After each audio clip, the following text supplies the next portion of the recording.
All right, I want you to go back a number of years with me.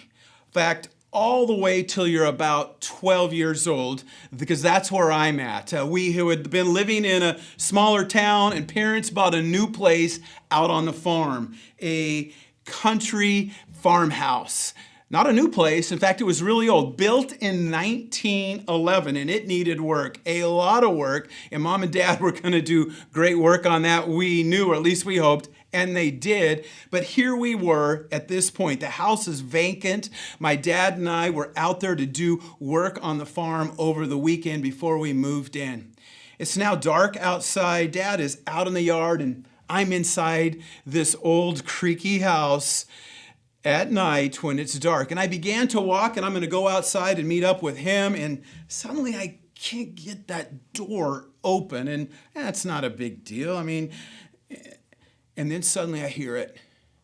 There's up the stairs, there's something creaking. And I thought my dad would, I can see him, but somebody is coming down, and it's getting closer and I'm just, wait, what's going on? And I finally go, Dad! And he turns and he looks, and as soon as he looked, I had some relief. Not total relief. Come on. This person is going to still come down and whatever they're going to do. And he came over, and the creaking continued, and it was a water heater. That's all it was. It was an old water heater creaking, how they do sometimes. And wow, I was relieved,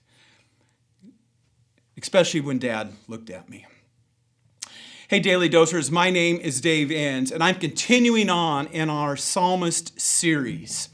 And we are going to look at one of my favorite Psalms, Psalms 46. And it picks up, in fact, it starts at the point, not where you're stressed, but where God is looking at you right here. And here's where it says, God is our refuge and strength, and ever present in trouble. Exactly like when I looked at my dad, all of a sudden it's like, hey, he's my strength. I'm calling out, and this is what he's saying. He goes, he's your strength.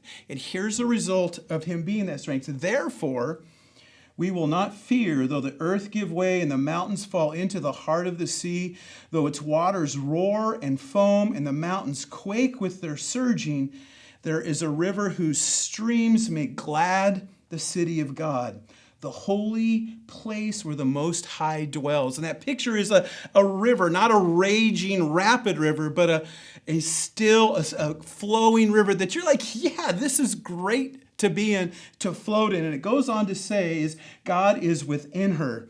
She will not fall. God will help her at break of day. Though nations are in uproar, kingdoms fall, he lifts his voice, the earth melts, and the Almighty is with us. The God of Jacob is our fortress. Isn't that good news?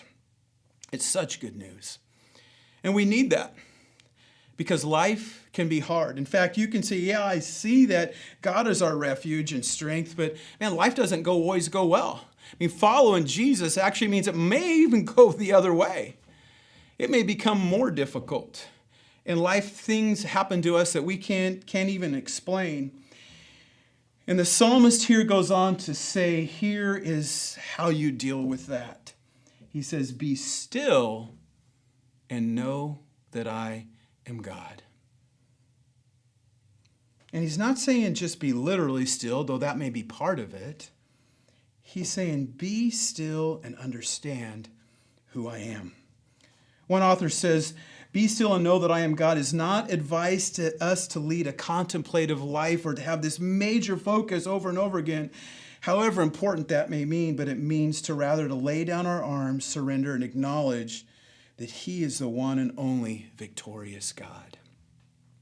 I was able to look to my dad because I knew him. Because we had spent time, not because we always talked or contemplated, but I sat in his presence and he sat with me.